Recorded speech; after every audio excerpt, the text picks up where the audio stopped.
juga yang kedua sampai membunuh ya para yang mengundang, dan yang ketiga mengundang banyak orang di perempatan jalan, tapi ada orang yang masuk tanpa pakaian pesta. Itu sudah kita bahas pada Kamis yang lalu, di mana orang yang menolak itu adalah bangsa Israel sendiri yang punya hak menerima undangan itu, Kemudian bahkan tidak sampai di situ, mereka membunuh Yesus di kayu salib. Kita masih ingat, betul-betul Yesus diperlakukan seperti itu. Akibatnya kemurahan bagi bangsa kafir, yaitu bagaikan orang-orang yang di perempatan jalan diberikan kesempatan untuk masuk pesta itu, dengan undangan yang mungkin lesat, tetapi dalam kenyataannya dalam kesempatan pesta itu ada seorang yang masuk dengan memakai pakaian lain. Dan ketika majikan itu tanya, kenapa bisa masuk di sini dengan pakaian seperti itu, maka hanya diam saja. Ini kepada Kristen yang tidak ada perubahan, walaupun kalau ditinjau secara umur harusnya sudah persiapkan memakai pakaian pesta, tetapi ternyata tidak ada perubahan. Inilah yang akan masuk dalam ratap retak gigi di tempat yang gelap dan sebagainya. Ini masuk menuju hukuman bersama antikris. Sebab nanti ketika mempelai itu diangkat, sementara di dunia ini terjadi antikris. Jadi bersama-sama, ketika anak Tuhan tidak memperhatikan pakaian pesta, maka yang terjadi adalah harus ditinggalkan, masuk dalam persekutuan mempelai, harus masuk antikris. Puji Tuhan. Itu sudah kita pelajari bersama pada Kamis yang lalu, Tetapi bagi mereka yang betul-betul mempersiapkan pakaian pesta, seperti Rut, yang diundang makan oleh Boas, maka Boas memberikan 3 janji kepada Rut, yaitu yang pertama adalah tidak diganggu, tidak diganggu. Yang kedua, menyediakan berkas-berkas ditarik perlahan-lahan untuk disebarkan kepada Rut, yang ternyata supaya jangan berlaku kasar terhadap dia. Coba kita kembali Rut pasal 2 ayat 15 dan ayat 16, Rut pasal 2 ayat 15 sampai ayat 16. Setelah ia bangun untuk memungut pulang, maka Boas memerintahkan kepada pekerja-pekerjanya, dari antara berkas-berkas itu pun ia boleh memungut, janganlah ia diganggu. Janganlah ia diganggu, satu. Bahkan haruslah kamu dengan sengaja menarik sedikit-sedikit dari onggokan jelai itu untuk dia. Menarik sedikit-sedikit dari onggokan jelai itu untuk Rut, terus dan meninggalkannya supaya dipungutnya. Janganlah berlaku kasar terhadap dia. 3 hal ini sudah kita pelajari bersama pada Kamis yang lalu. Tidak diganggu, ada penyertaan, ada perlindungan dari Tuhan yang kuat. Jadi kehidupan yang selalu menyatakan diri untuk memakai pakaian pesta, hidup di dalam kekudusan itu, Tuhan nyatakan ada perlindungan dan penyertaan yang kuat. Seperti Boas melindungi si Rut ini.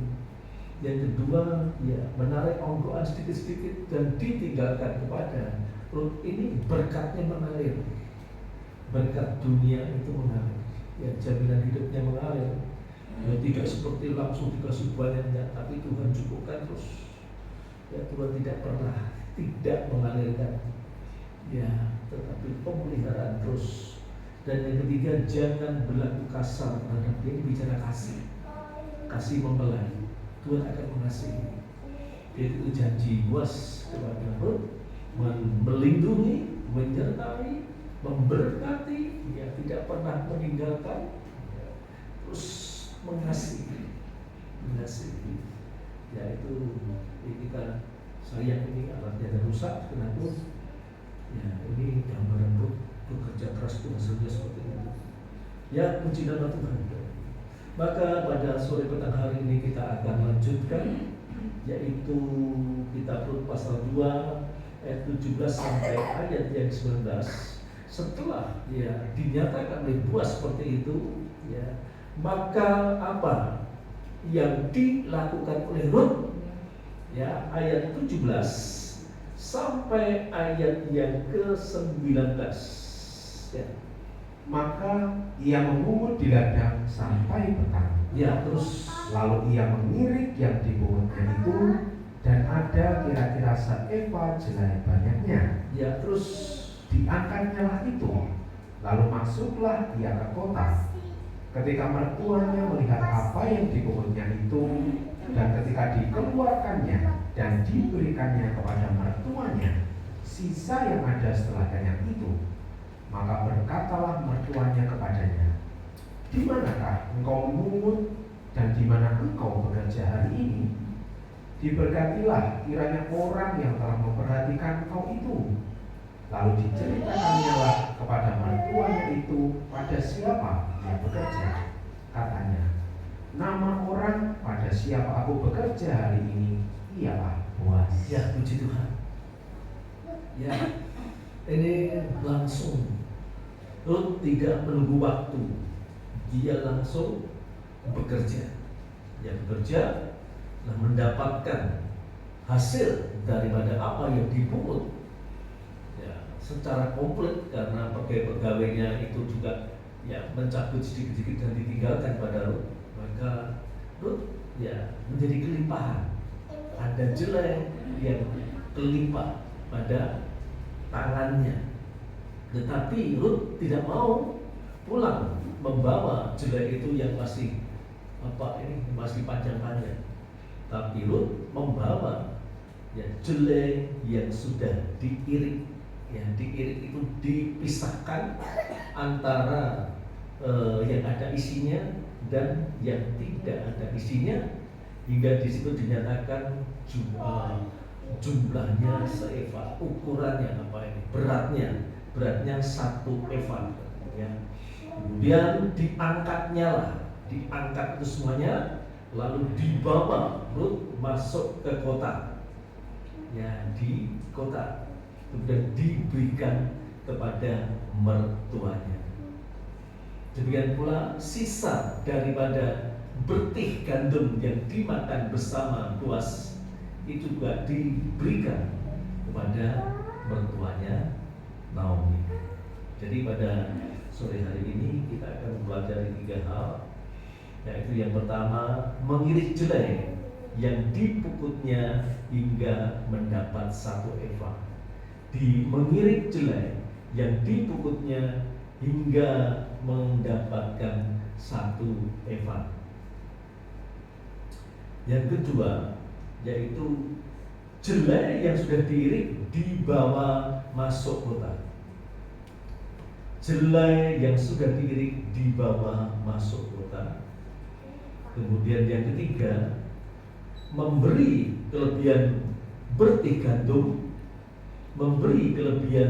gandum kepada Naomi.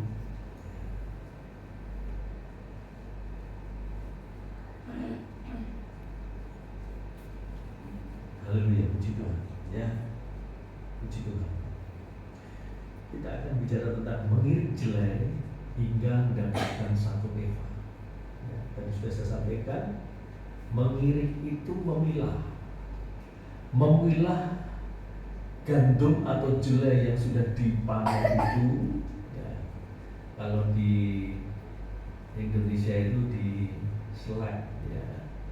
Kalau di sana nggak tahu caranya itu apa, dipukul-pukul kan atau gimana, ya yang jelas itu akan terpisah antara yang ada isinya dan yang tidak ada isinya. Itu betul-betul dipisahkan. Ya, Dan saudaraku yang dikasih dalam Tuhan, bicara tentang Eva. Eva ini adalah ukuran untuk tepung, ya, untuk beratnya gandum atau beratnya jelai, ya. Di situ dinyatakan ukurannya sangat maksimal, yaitu sampai 1 eva. 1 eva itu ukuran yang maksimal. Karena apa? Karena untuk membuat roti, bahkan roti untuk persembahan kepada Tuhan untuk tujuan pengampunan dosa, itu hanya 1/10 eva. Jadi kalau Rut ini sampai mendapatkan 1 eva, itu merupakan hal yang sangat baik atau hal yang maksimal. 1 eva, ya, 1 eva, ya. Dan ini juga apa yang dihasilkan oleh Rut yang diberikan kepada Naomi. 1 eva itulah persembahan yang terbaik. Jadi dalam hal ini, saudaraku, bagi kita semuanya, ya, dan saat itu kalau kita tahu bahwa Rut adalah bangsa kafir, bangsa Moab, tapi di dalam pekerjaannya bisa menghasilkan yang maksimal. Jadi luar biasa. Dia bangsa kafir, tapi persembahannya maksimal. Demikian saudara saya, sebagai bangsa kafir, mestinya di dalam kita mempersembahkan hidup kita pada Tuhan itu bisa yang maksimal, artinya yang terbaik, ya. Mengapa? Karena Rasul Paulus mengatakan kita hanya cangkokan saja yang diambil dari zaitun liar di hutan, dicangkokkan. Tetapi pada saat dicangkokkan, ya, seperti Rut ini, langsung hasilnya zaitunnya luar biasa yang terbaik. Demikian saudara saya, ketika kita dicangkokkan sama dengan bangsa Israel, sama dengan Rut masuk Bethlehem, harus maksimal sampai yang terbaik. Hasilnya betul-betul luar biasa. 1 eva ukuran yang maksimal, ya. Roma 11 ayat 17 sampai ayat yang ke-18. Roma pasal 11 ayat 17 dan ayat yang ke-18.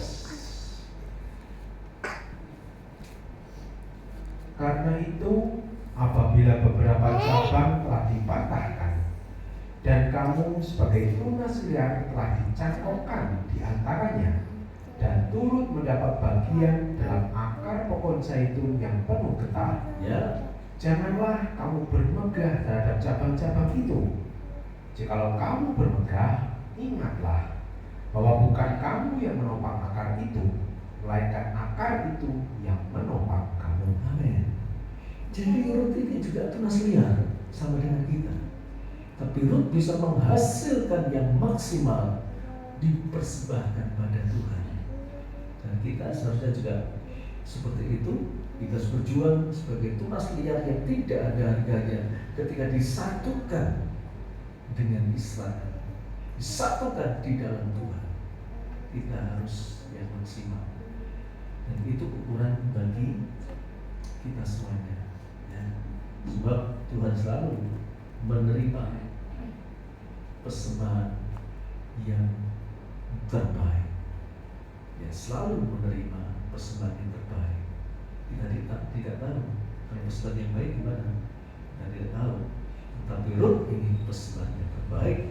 Jadi jelas Tuhan menerima persembahan yang terbaik dari kita semuanya. Sekarang kita lihat, saudaraku, kita akan baca Imamat pasal 5.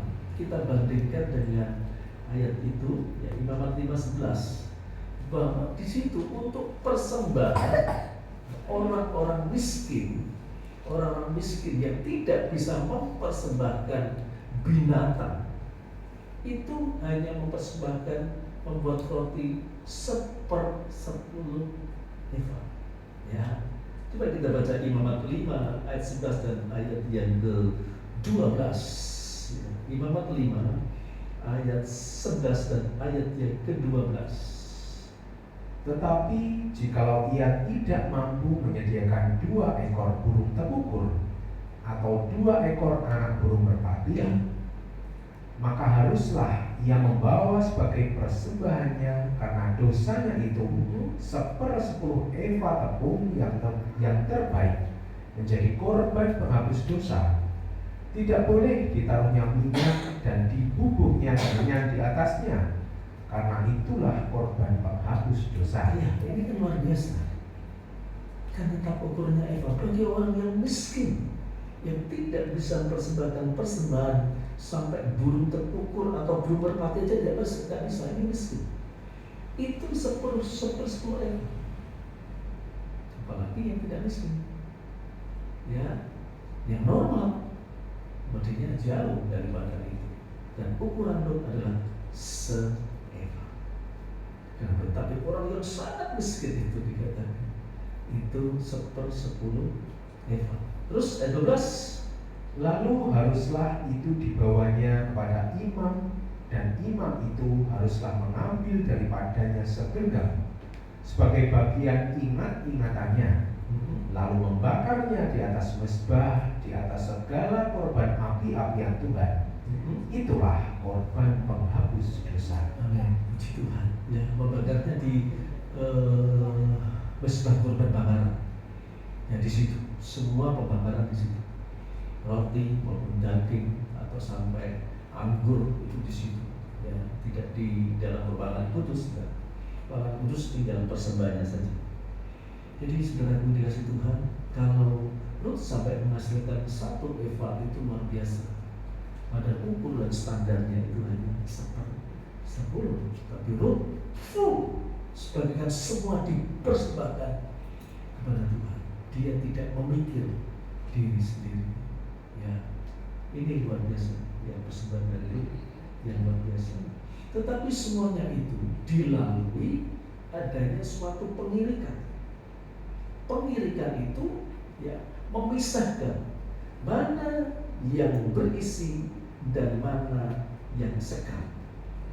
Kalau itu sekam, pasti nanti dikumpulkan dan akan dilempar ke dalam api.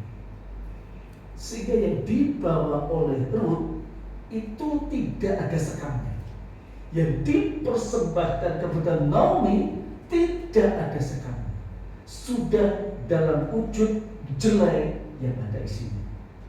Tidak disebutkan apakah itu sudah terkupas atau tidak, kita tidak tahu. Tapi yang jelas itu sudah bulir-bulir jelai yang ada isinya. Full se-eva.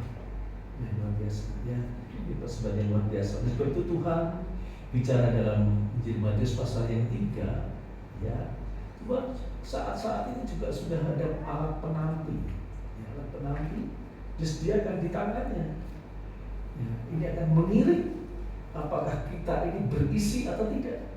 Apakah kita yang dipersembahkan ini bagaikan jelai atau gandum yang berisi atau tidak. Kita baca Matius 3 ayat yang ke-12. Matius 3 ayat yang ke-12. Alat penampi sudah di tangannya. Ya. Ia akan membersihkan tempat pengirikannya dan mengumpulkan gandumnya ke dalam lubung. Tetapi debu jelai itu akan dibakarnya dalam api yang tidak terpadamkan. Ya, ini luar biasa saudaraku ya. Jadi Tuhan ini memang hari-hari ini, apalagi di jam-jam akhir ini, sudah membawa alat penampi. Kalau musuh Jawanya apa itu? Tampaknya, ya tampak. Ya, gini-gini. Mana yang isi dia tidak akan terbang, tapi yang tidak ada isinya pasti terbang. Nah, yang terbang ini dikumpulkan, nanti dimasukkan ke dalam api. Jadi kehidupan yang tidak bisa mempersembahkan hidupnya kepada Tuhan, ya, tidak akan bisa masuk dalam pesta kawin anak domba, tetapi justru masuk di dalam perapian. Dan perapian itu memang ada dua. Perapian pertama, hukuman di dunia ini berupa antikris, dan api yang terakhir ada api yang kekal, itu adalah neraka. Yang memang ujian bagi anak Tuhan itu antikris itu. Bahkan antikris itu sangat ditakuti, yang ditakuti siapapun juga. Tetapi kalau kita tidak tahu antikris itu apa, itu yang paling bahaya. Dan di dalam Yohanes pasal 15 ayat 6 juga jelas sekali, ya, kalau ranting itu tidak berbuah, ya pasti dibuang ke dalam api. Itu jelas, ya. Jadi ini kita diingatkan melalui persembahan seorang bangsa kafir, seorang wanita bangsa kafir ini, itu menuju pada gereja Tuhan sekarang ini harus bisa menghasilkan satu Eva, ukuran yang terbaik. Tuhan maunya yang terbaik. Itu maunya seperti itu. Karena Dia adalah sempurna, maka Tuhan mau persembahan kita juga akhirnya sempurna. Saudaraku yang dikasih dalam Tuhan, ya, bicara tentang sekam atau bulir jelai gandum yang tidak ada isinya, itu kita akan memberi contoh ada seorang yang bernama Ayub. Ya. Ayub ini pada hidupnya itu sebelum Musa, sebelum bangsa Israel, ya, keluar dari tanah Mesir, itu hidup. Sehingga dalam hidupnya saat itu Ayub ini, ya, dalam kewarganegaraannya itu bercampur dengan orang-orang yang tidak mengenal Tuhan. Beda dengan Israel, semuanya sudah mengenal Tuhan. Tetapi zaman Ayub ini, ya, masih ada yang bercampur, ada yang mengenal Tuhan, ada yang tidak. Dan Ayub sangat-sangat dekat dengan Tuhan. Dan saudaraku yang dikasih Tuhan, ketika Ayub ini sakit, ketika Ayub sakit sampai berborok-borok yang banyak, ya, sempat mengeluh. Dia mengeluh tentang orang yang tidak mengenal Tuhan, yang disebut sebagai orang fasik. Ternyata orang fasik itu apapun yang dilakukan itu berhasil. Pekerjaannya berhasil, rumahnya bertambah, juga binatang-binatangnya itu selalu mempunyai keturunan terus. Tetapi saat itu Ayub sempat mengeluh, kenapa kami seperti ini?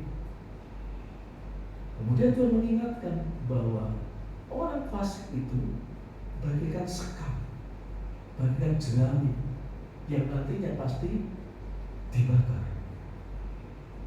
Coba kita baca, ya, supaya kita mengerti. Ayub pasal 21, ya, ayat 21, ayat 7 sampai ayat yang ke-20, ya. Inilah kita akan lihat sekam, ya, sekam atau jerami. Ayat 21 ayat 7 sampai ayat yang ke-20.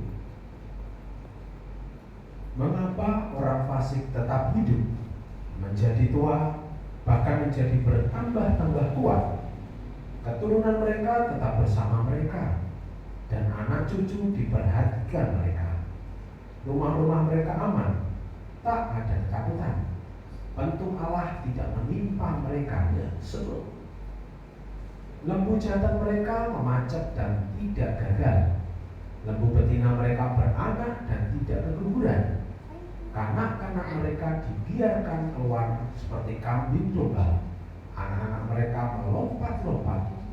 Mereka bernyanyi-nyanyi dengan iringan rebana dan kecapi, dan bersukaria menurut lagu seruling. ya, 13. Mereka menghabiskan hari-hari mereka dalam kemunculan, dan dengan tenang mereka turun ke dalam dunia orang mati. Ya, terus. Tetapi kata mereka kepada Allah, pergilah dari kami. Kami tidak suka mengetahui jalan-jalan-Mu. Yang Maha Kuasa itu apa, sehingga kami harus beribadah kepadanya? Dan apa manfaatnya bagi kami kalau kami memohon kepadanya?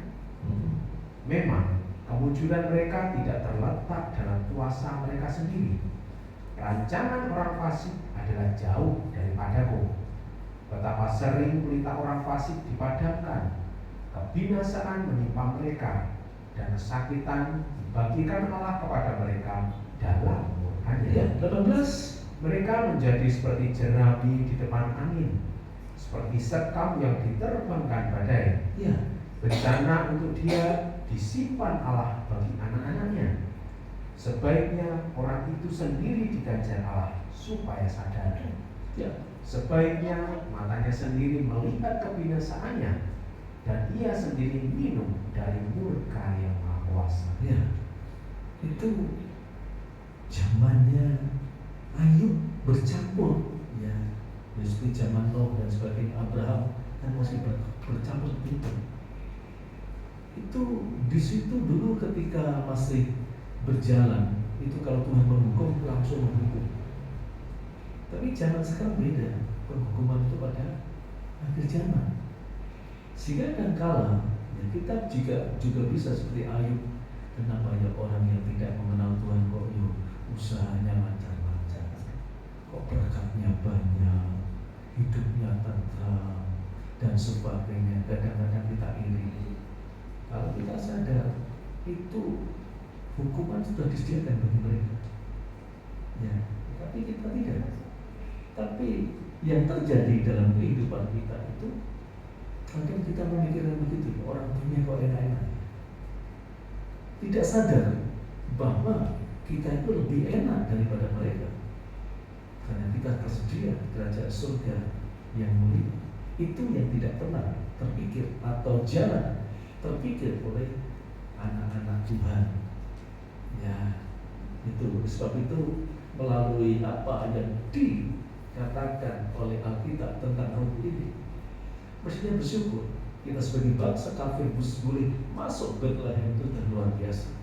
Suatu kemurahan yang besar menyatu dengan bangsa Israel. Dan kalau kita lihat saat turun itu sama sekali tidak mengeluh. Walaupun keadaannya seperti itu, Ruth tidak pernah mengeluh. Ini suatu hal pelajaran bagi kita. Kadang kita banyak mengeluhnya daripada ucapan syukur. Ruth sebagai pribadi, seorang wanita yang ditulis dalam Injil Matius pasal 1, ya, di antara 5 wanita itu satu namanya Ruth, pribadi yang tidak pernah mengeluh dan tidak memikirkan dirinya sendiri. Itu yang luar biasa. Apapun yang dihasilkan, walaupun dia bekerja dari pagi sampai petang, semuanya diserahkan pada Naomi, full 100%. Kalau kita bicara tentang Injil Matius, ya pasal 22, kasihilah Tuhan Allahmu dengan segenap hatimu, jiwamu, dengan kekuatanmu, dengan akal budi berdekat. Tuhan maunya full. Itu yang terbaik. Tetapi manusia kita ini yang masih dibalut dengan daging ini susah untuk bisa mempersembahkan yang terbaik untuk Tuhan. Tapi Ruth sudah melakukannya sebagai bangsa kafir yang menjadi teladan bagi saudara dan kita semuanya. Ya, puji Tuhan. Ya, kita sudah enak. Tuhan berjanji asal kita menjaga kekudusan kita, memberikan persembahan yang terbaik, jaminan pasti menjadi mempelai wanitanya Tuhan. Tapi jarang karena Tuhan yang berpikir sampai ke sana. Ya. Manusia cenderung memikirkan dirinya sendiri. Kita ini cenderung memikirkan diri kita sendiri. Tapi Ruth tidak. Ruth memikirkan Naomi. Naomi gambaran pribadi orang tua. Orang tua dalam Tuhan sangat diperhatikan. Terutama Yesus sebagai orang tua kita. Ya, itu sekali diberikan persembahan yang terbaik dari kehidupan kita semua. Itu Tuhan rindu sekali. Padahal kalau kita seperti Ruth itu tadi dikatakan, ya akan dilindungi serta akan diberikan kecukupan dia mengalir terus, jelek mengalir terus, juga diberikan kasih. Itu juga diberikan pada saudara dan saudara. Ketika kita sungguh-sungguh memberikan yang terbaik, pasti Tuhan yang terbaik. Tapi beda kalau kita tidak percaya pada hal itu, maka kita sama-sama dengan bangsa dikatakan orang fasik itu kan orang tidak percaya pada Tuhan.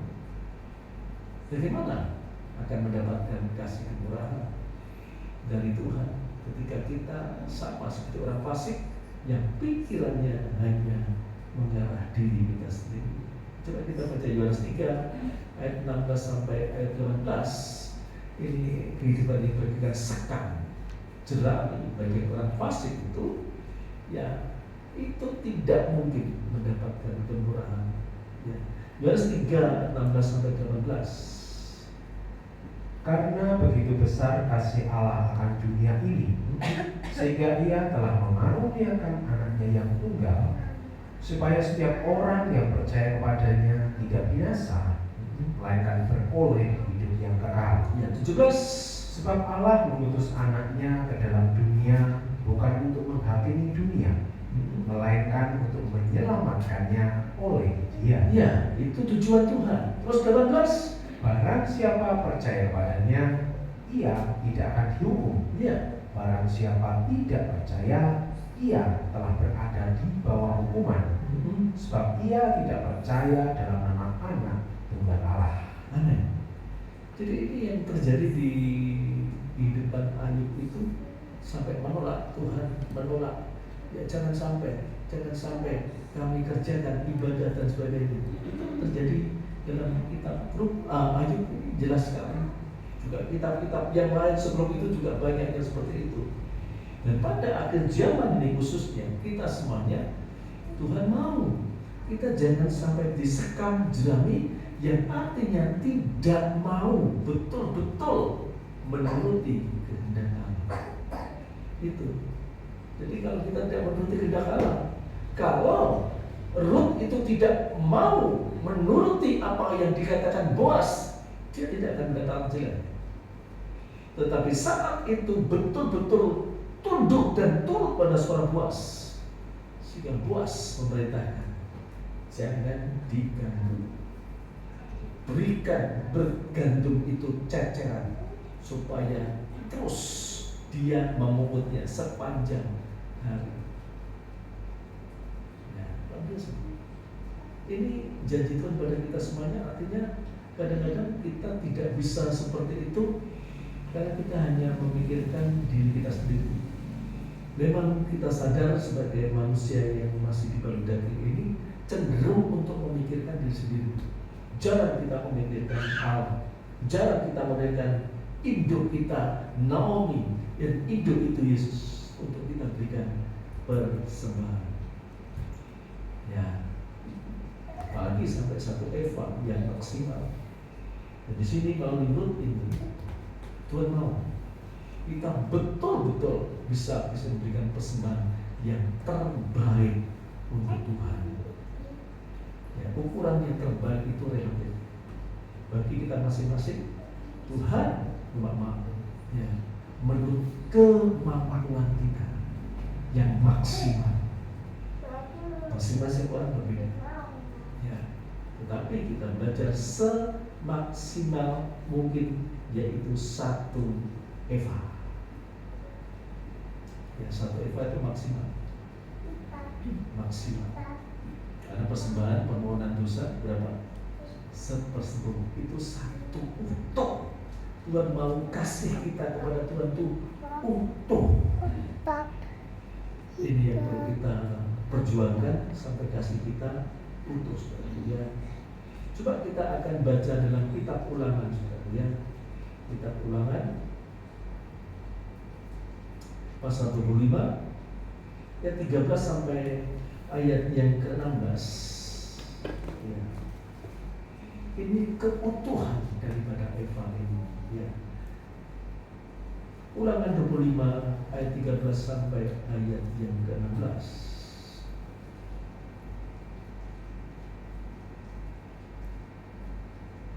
Janganlah ada di dalam pundi-pundimu dua macam batu timbangan, Ya, yang besar dan yang kecil. ada timbangan besar, ada timbangan kecil. Terus, Janganlah ada di dalam rumahmu dua macam eva, ya, yang besar dan yang kecil. terus, Haruslah ada padamu batu timbangan yang utuh dan tepat. ya, Haruslah ada padamu eva yang utuh dan tepat. eva yang utuh dan tepat. Ya, terus, Supaya lanjut umurmu di tanah yang diberikan kepadamu oleh Tuhan Allahmu. ya jelas ada janji tanah kerajaan surga itu pasti kalau kita berbanyak utuh. 16. Sebab setiap orang yang melakukan hal yang demikian, setiap orang yang berbuat curang adalah kekejian bagi Tuhan Allahmu. Timbangannya Tuhan itu satu. Ya, pikirnya satu. Bagaimana bisa membawa domba-domba itu masuk dalam kerajaannya? Itu pikiran Tuhan. Sebab sementara yang lain kalau tidak seperti itu pasti masuk hukuman. Tapi bagi Tuhan merindukan kita di eva yang utuh, persembahan yang utuh, yang murni. Ya, persembahan yang utuh ini bicara tentang ya kalau itu menyangkut di dalam hal persepuluhan itu harus utuh, jangan sampai kurang. Artinya kita belajar ya setiap kita dapat apapun dicatat, jangan sampai kurang. Lebih baik lebih daripada kurang. Tuhan mau utuh satu. Kalau kita ibadah pun Tuhan mau utuh, ya, mau utuh, jangan sampai kita terlambat. Lebih baik jam-jam sebelumnya sudah hadir. Jadi Tuhan itu maunya utuh-utuh. Seperti Rut sebagai nama utuh satu eva. Ini luar biasa. Ini persembahan yang terbaik adalah ketika kita melakukan apapun untuk Tuhan itu utuh. Ya relatif. Ketika seorang penghasilannya 15 juta, perpuluhannya utuh. Ketika orang pendapatannya 500.000, utuh. Kita sendiri tahu betul. Ketika kita ibadah, kita melayani Tuhan mau utuh segenap hatimu. Ketika kita ibadah, Tuhan tahu melihat kita ini utuh atau tidak. Tuhan maunya utuh, betul-betul utuh.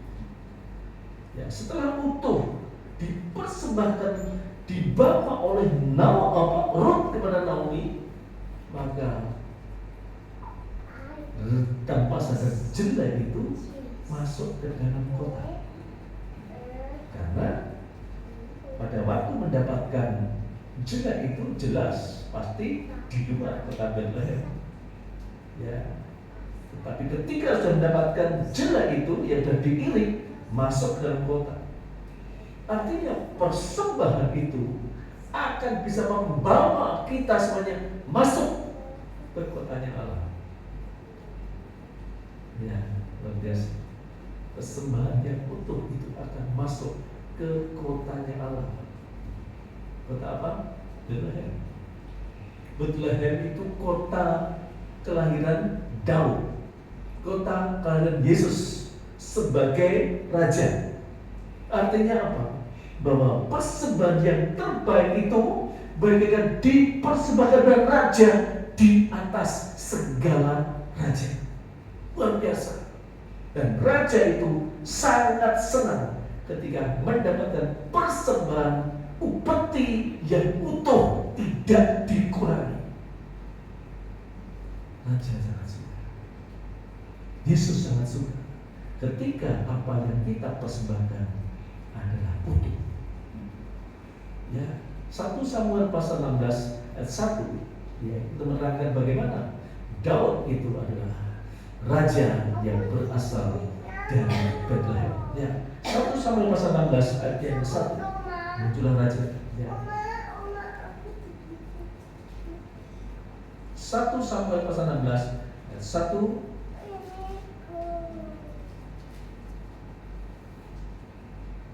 Berfirmanlah Tuhan kepada Samuel, Ya. berapa lama lagi engkau berduka cita karena Saul? Ya. Bukankah ia telah kutolak sebagai raja atas Israel? Isilah tabung tandukmu dengan minyak dan pergilah. Aku mengutus engkau kepada Isai, orang Betlehem. Orang Betlehem, Isai, orang Betlehem itu Sebab di antara anak-anaknya telah kupilih seorang raja bagiku. ya, coba kita bandingkan dengan Matius 2 ayat 4 sampai 6. Ini Yesus, ya. Matius pasal 2 ayat 4 sampai ayat yang ke-6. Maka dikumpulkannya semua imam kepala dan ahli Taurat bangsa Yahudi. Lalu dimintanya keterangan dari mereka di mana Mesias akan dilahirkan. Ya, Mereka berkata kepadanya, di Betlehem di tanah Yudea, karena demikianlah ada tertulis dalam kitab Nabi. ya. Dan engkau Betlehem, tanah Yehuda, engkau sekali-kali bukanlah yang terkecil di antara mereka yang memerintah Yehuda, karena daripadamulah akan bangkit seorang pemimpin yang akan menggembalakan umatku Israel. Amin. Jadi ini jelas ya. Jadi persembahan yang baik ini mengarah pada persembahan kepada Raja di atas segala raja. Dan kalau itu kita kaitkan di dalam kitab Wahyu pasal 20, maka persembahan yang terbaik kepada Tuhan itu akan membawa kita semuanya nanti diangkat di raja-raja di kerajaan milenium atau kerajaan 1000 tahun. Itu dari persembahan yang terbaik dari kehidupan kita semuanya. Sebab itu ayat mengatakan berbahagialah, berbahagialah, ya, dan kuduslah kalau kita masuk dalam, ya, nuansa kerajaan milenium itu, ya. Puji Tuhan. Wahyu pasal 20 ayat 1 sampai ayat yang ke-6 itu jelas sekali. Jadi persembahan yang baik itu sangat mengarah, ya, kita masuk dalam kerajaan 1000 tahun. Ya, puji Tuhan. Wahyu 20 ayat 1 sampai ayat yang ke-6. Lalu aku melihat seorang malaikat turun dari surga, memegang anak kunci jurang maut dan suatu rantai besar di tangannya. Ya, Ia menangkap naga, si ular tua itu, yaitu iblis dan Satan, dan ia mengikatnya 1000 tahun lamanya, lalu melemparkannya ke dalam jurang maut dan menutup jurang maut itu dan memeteraikannya di atasnya, supaya ia jangan lagi menyesatkan bangsa-bangsa sebelum berakhir masa 1000 tahun itu. Kemudian daripada itu ia akan dilepaskan untuk sedikit waktu lamanya. untuk iblis, ya, untuk iblis, ya. Dan 4, Lalu aku melihat tahta-tahta dan orang-orang yang duduk di atasnya. ya, Kepada mereka diserahkan kuasa untuk menghakimi. ya, terus. Aku juga melihat jiwa-jiwa mereka yang telah dipenggal kepalanya karena kesaksian tentang Yesus dan karena firman Allah, yang tidak menyembah binatang itu dan patungnya, Terus, dan yang tidak juga menerima tandanya pada dahi dan tangan mereka. Dan mereka hidup kembali dan memerintah sebagai raja bersama-sama dengan Kristus untuk masa 1000 tahun. ya, 5. Tetapi orang-orang mati yang lain tidak bangkit sebelum berakhir masa yang 1000 tahun itu. Inilah kebangkitan yang pertama. Berbahagia dan kuduslah ia yang mendapat bagian dalam kebangkitan pertama itu. Kematian yang kedua tidak berkuasa lagi atas mereka, tetapi mereka akan menjadi imam-imam Allah dan Kristus, dan mereka akan memerintah sebagai raja bersama-sama dengan Dia 1000 tahun lamanya. Amin. Puji Tuhan. Jadi persembahan yang terbaik itu sampai ke situ. Ya, sampai kita masuk ke dalam kerajaan 1000 tahun yang luar biasa, menjelang nanti mendapatkan bumi dan langit yang baru. Itu Wahyu pasal 21. Itu jelas masuk situ dulu. Tapi kalau kita lihat sebelum itu itu kita gereja itu sudah diangkat dulu di mempelai. Jadi setelah jadi mempelai, kita nanti diangkat di raja-raja di situ. Luar biasa. Itu rencana Tuhan luar biasa. Itu dimulai dari bagikan Rut membawa, ya, diirik, mengirik, ya, mengirik jelai itu sampai mendapatkan satu eva. Ini bicara persembahan yang utuh, persembahan yang terbaik. Saya tidak berani mengatakan persembahan yang sempurna. Ya, tidak ada persembahan yang sempurna. Ya, hanya Yesus di kayu salib itu persembahan sempurna. Tapi kita persembahan yang terbaik. Itu yang ditunggu Tuhan. Terbaik ukuran kita beda-beda. Artinya kita harus mempersembahkan yang semaksimal mungkin untuk keagungan dan kemuliaan bagi nama Tuhan. Kemudian, ya setelah masuk kota, ya, ketika Rut makan diberikan bertih gandum atau roti panggang yang diberikan Boaz kepada Rut itu ternyata masih sisa, dan itu juga diberikan kepada Naomi. Ya, diberikan kepada Naomi. Artinya, ya, roti panggang ini bicara tentang hidup yang mau dibakar, yang menjadi persembahan. Meja roti sajian kan dibakar tuh rotinya.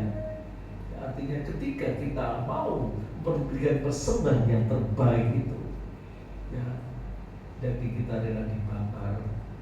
Ya, artinya kita tidak ada kebebasan untuk bisa memilih tujuan hidup kita, tetapi benar-benar Tuhan mau arahkan menjadi persembahan yang terbaik untuk Tuhan.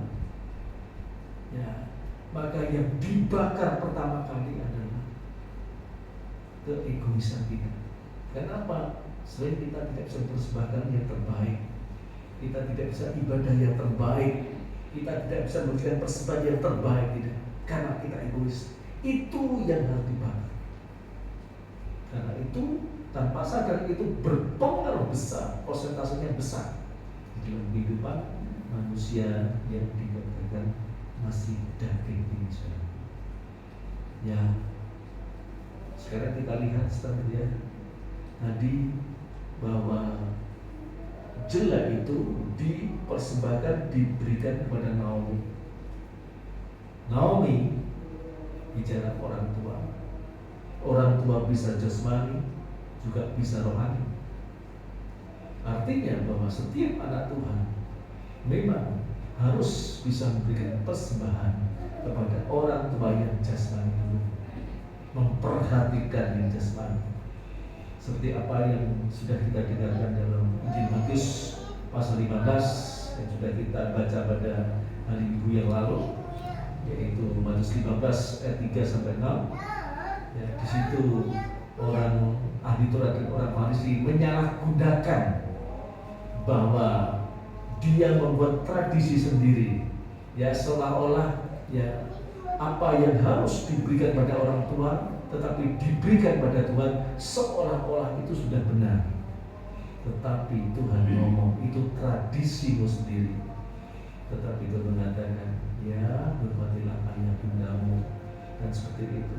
Tapi kenyataan mereka pakai seolah-olah itu yang dijatahkan pada orang tua dipersembahkan pada Tuhan itu sudah selesai.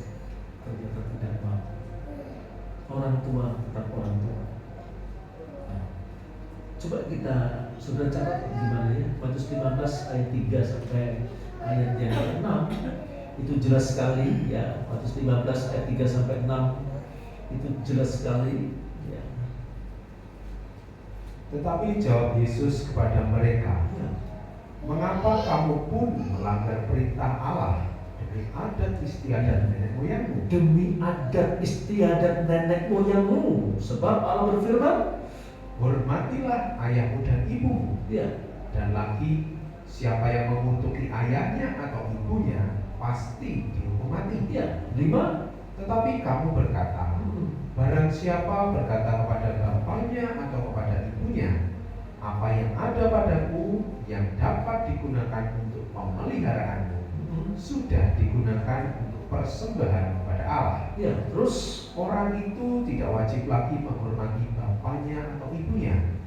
Dengan demikian, firman Allah kamu nyatakan tidak berlaku demi adat istiadatmu sendiri. ya, itu jelas sekali.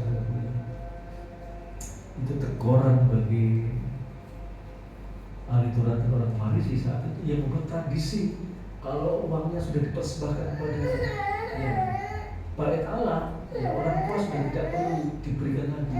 Itu adatnya sendiri. Tetapi bagi kita semuanya, ya orang tua tetap orang tua yang harus ya kita berikan persembahan, ya, pemeliharaan untuk orang tua. Itu orang tua yang jasmani. Bagaimana orang tua yang rohani? Ya sebenarnya tidak berbeda jauh, ya, sebab justru yang rohani itu yang mendoakan tiap-tiap hari keselamatan jiwa-jiwa itu adalah yang rohani. Ya. Kita melihat bagaimana rasul-rasul ketika beralih ya dari Yohanes ke Tuhan Yesus, murid-murid tetap ada hubungan baik dengan Yohanes Pembaptis. Ya, bagaikan mereka mempunyai dua guru yang luar biasa, tetap menghormati. Ya. Yohanes adalah orang tua rohani, tetap dihormati. Kita tidak boleh egois, ya egois. Jadi saya sampaikan bahwa ketika saya punya gembala yang lama, tapi sekarang tetap kami hormati dan seperti itu. Ya, apalagi diperhatikan hidupnya luar biasa. Ya, ini bukan suatu hal anjuran enggak, tapi memang firman Allah seperti itu. Orang tua jasmani, rohani itu harus dihormati, harus mendapatkan pemeliharaan dari yang anaknya, dari dombanya. Kalau sampai tidak dipelihara, ya orang tua mati. Dan seperti itu. Ya, bukan berarti minta enggak, tapi ini suatu firman Allah mengingatkan kita sebagai anak harus ingat kepada orang tua, dan sebagai domba harus ingat pada gembalanya, harus. Yaitu jadi suatu persembahan yang dilakukan oleh Ruth, ya sangat memperhatikan Naomi, walaupun itu bukan ibunya sendiri, tapi itu angkat yang luar biasa. Ya, Ibrani 13 ayat 15 sampai 17 itu bicara tentang orang tua rohani. Ya. Ibrani 13 ayat 15 sampai 17. Sebab itu marilah kita oleh Dia senantiasa mempersembahkan korban syukur kepada Allah. Ya, terus Yaitu ucapan bibir yang memuliakan namanya. Dan janganlah kamu lupa berbuat baik dan memberi bantuan, sebab korban-korban yang demikianlah yang berkenan kepada Allah. Ya, 17. Taatilah pemimpin-pemimpinmu dan tunduklah kepada mereka, sebab mereka berjaga-jaga atas jiwamu sebagai orang-orang yang harus bertanggung jawab atasnya. Dengan jalan itu mereka akan melakukannya dengan gembira, bukan dengan keluh kesah, sebab hal itu tidak akan membawa keuntungan bagimu. Ya, jadi keuntungan itu justru saat domba-domba memperhatikan gembala, anak-anak memperhatikan orang tuanya. Itu keuntungan di situ. Ya, mungkin kalau kita secara berhitung secara matematika mungkin berkurang. Tapi kalau kita membaca Allah sanggup menyatakan firman-Nya. Seperti Boas tadi, ya, ambilkan itu dari onggoan-onggoan itu untuk Ruth, jangan sampai kekurangan. Tuhan tidak pernah memberikan kekurangan pada kita, tapi Tuhan mau kita selalu berkecukupan, berkelimpahan, karena kita bisa mempersembahkan persembahan yang terbaik untuk Tuhan, untuk orang tua dan sebagainya. Seperti Ruth, kita membaca pada Rut selanjutnya pasal 3 sampai 4. Ada yang jadi mempelainya, mempelai wanitanya puasa. Jadi dia menikah. Jadi orang yang memberikan persembahan yang terbaik itu bukan menolong, tapi semakin meningkat. semakin ditingkatkan oleh Tuhan. Luar biasa, ya. Sebab itu Tuhan mau persembahan terbaik. Rasul Paulus bicara kepada jemaat Roma, ya, persembahan terbaik itu sudah hafal. Roma pasal 12 ayat 1 sampai ayat 3, saudara sudah hafal semuanya. Tetapi yang di pelajaran pada malam hari ini, ya, Tuhan tidak mau kita egois hanya memikirkan diri kita sendiri, ya, tetapi kita akan berikan persembahan yang utuh, betul-betul utuh kepada Allah. Dan itu yang akan membawa kita justru kehidupan kita semakin meningkat dan semakin meningkat. Seperti Lut, ya, bukan untuk semakin miskin, tidak, tapi semakin berkelimpahan di dalam hidupnya. Jadi kita belajar, saudaraku, pada kesempatan ini kita diingatkan, apapun kita, siapapun kita belajar memberikan persembahan yang utuh kepada Tuhan. Jangan setengah-setengah. Yang utuh, satu Eva, yang utuh itu yang Tuhan mau. Sebab yang utuh itu akan membawa keutuhan kita nanti sampai kita di mempelai wanita Tuhan, sampai kita diangkat di raja-raja di dalam kerajaan 1000 tahun, sampai diangkat ke bumi yang baru, masuk kota Yerusalem baru. Dan persembahan yang utuh, bukan yang setengah, tapi utuh. Seperti kita berjuang, kita menyadari kita masih banyak kekurangan dan kelemahan, kita belajar utuh. Ya, utuh, setiap ibadah utuh, memberikan persembahan yang utuh, memberikan pelayanan yang utuh. Tuhan mau seperti itu. Ya, kasihlah Tuhan Allah dengan segenap. Tuhan mau yang utuh. Maka Tuhan akan berikan yang utuh pula kepada kita semuanya, sehingga kita tidak pernah berkekurangan, tetapi justru berkecukupan. Itu janji Tuhan. Seperti kemarin pada malam hari ini kita akan terima perjamuan kudus. Yesus mempersembahkan dirinya di kayu salib utuh kepada kita semuanya. Rohnya, tubuhnya utuh diberikan pada saudara dan saya, supaya kita bisa memberikan persembahan yang utuh. Tuhan Yesus memberkati kita semua.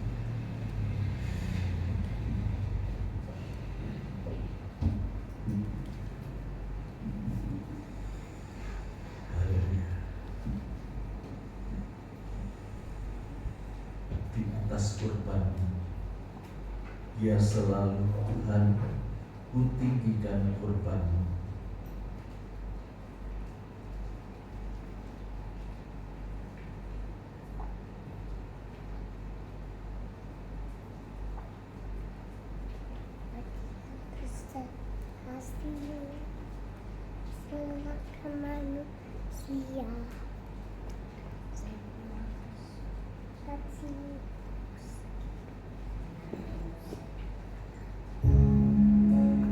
Bersama kita bangkit diri.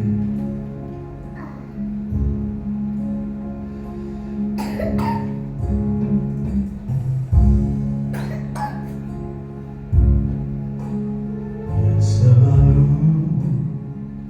Tuhan, ku tinggikan Kau.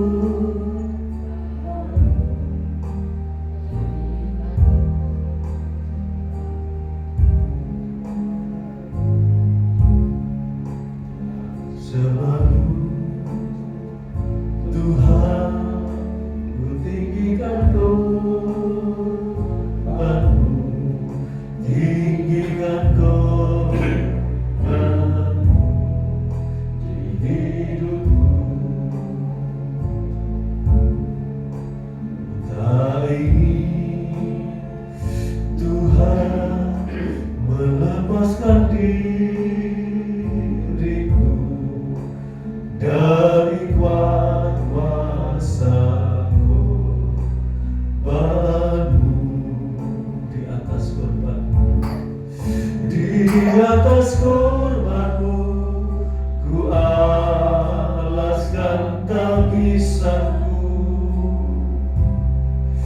Di atas korbanmu ku percayakan hidupku.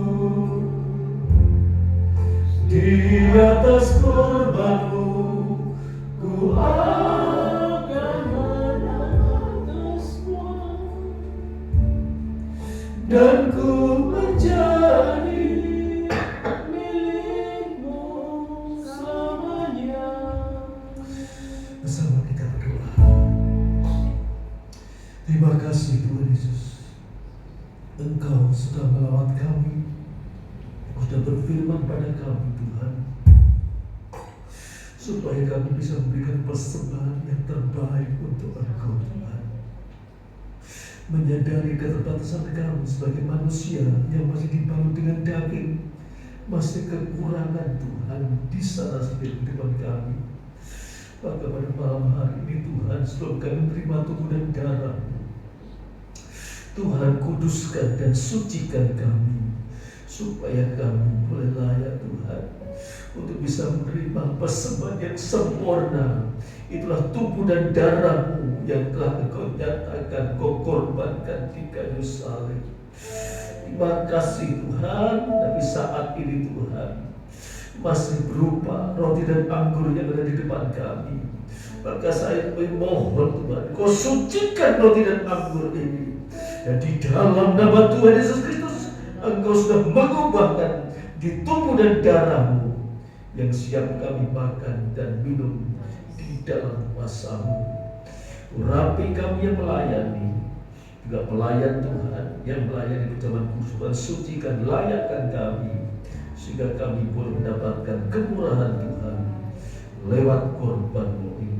Terima kasih Tuhan. Maka kami sambut tubuh dan darah-Mu di dalam nama Tuhan Yesus Kristus. Haleluya. Amin. Biar selalu Tuhan ku tinggikan korban-Mu, tinggikan korban di hidupku.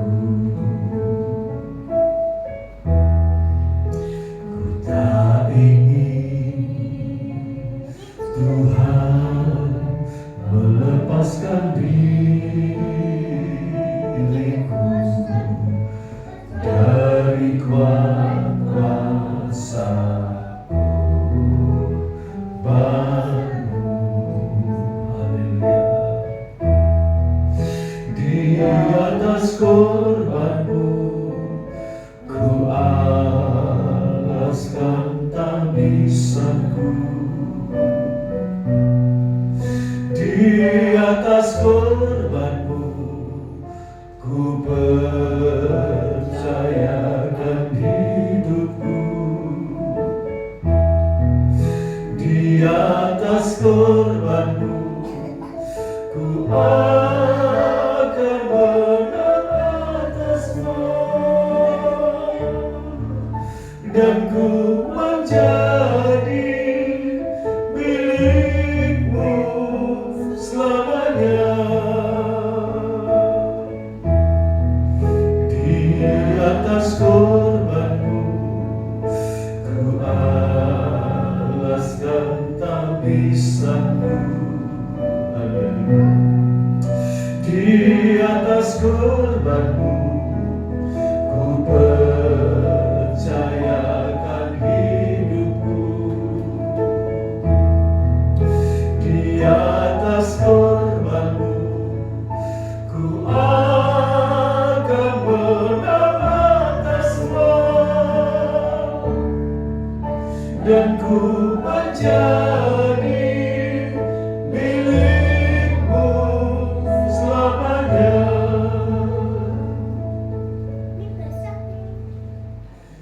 Kita angkat tinggi-tinggi tubuh Yesus lebih daripada kepala. Inilah persembahan sempurna yang sudah dinyatakan Tuhan Yesus di kayu salib. Persembahan yang tidak ada cacat dan celahnya. Persembahan yang sungguh sempurna sudah dijalankan Yesus di kayu salib. supaya kita semuanya bisa memberikan persembahan yang terbaik untuk Tuhan. Maka kita akan dengarkan firman Allah, kita akan tinggi-tinggi tubuh Yesus lebih daripada kepala. Sebab apa yang telah kuteruskan kepadamu telah aku terima dari Tuhan, itu bahwa Tuhan Yesus pada malam waktu ia diserahkan, ia mengambil roti, dan setelah itu ia mengucap syukur atasnya. Ia memecah-mecahkannya dan berkata, inilah tubuhku yang diserahkan bagi kamu. Perbuatlah ini jadi peringatan akan aku. Bersama kita makan dalam nama Tuhan Yesus.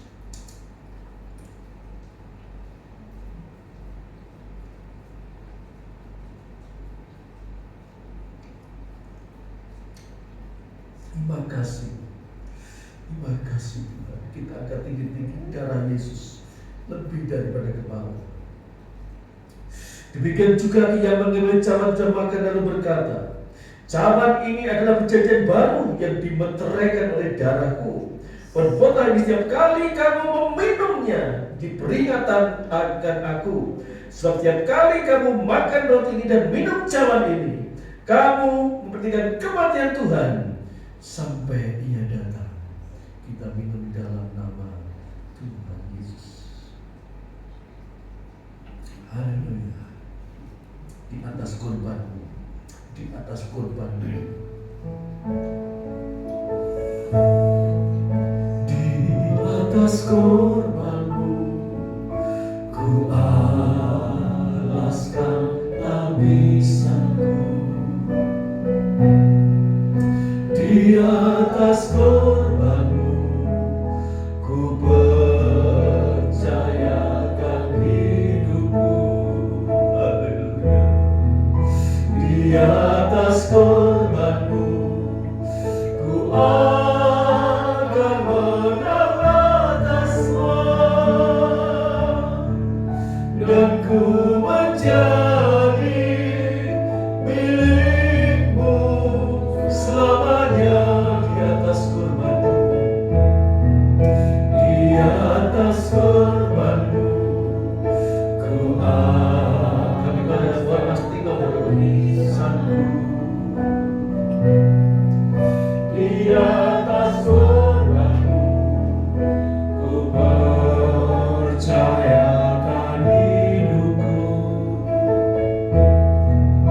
Di atas korbanmu, ku akan menang atas semua, dan ku menjadi milikmu selamanya. Kami mengucap syukur dan berterima kasih Tuhan, di tengah-tengah kesempitan kami, di tengah-tengah aktivitas kami Tuhan, kami masih beroleh kemurahan dari Tuhan untuk dapat menikmati makanan rohani kami. Kami menyadari Tuhan, kami adalah bangsa kafir yang telah Kau tebus dengan darah yang mahal. Namun seringkali Tuhan, kami tidak bisa lepas dari kekafiran kami. Kami tidak bisa lepas dari kebodohan kami. Kami tidak bisa lepas dari kedegilan hati kami Tuhan. Kami sering Tuhan menyepelekan firman Tuhan. Kami seringkali merasa bahwa diri kami kuat, diri kami mampu hidup tanpa Tuhan.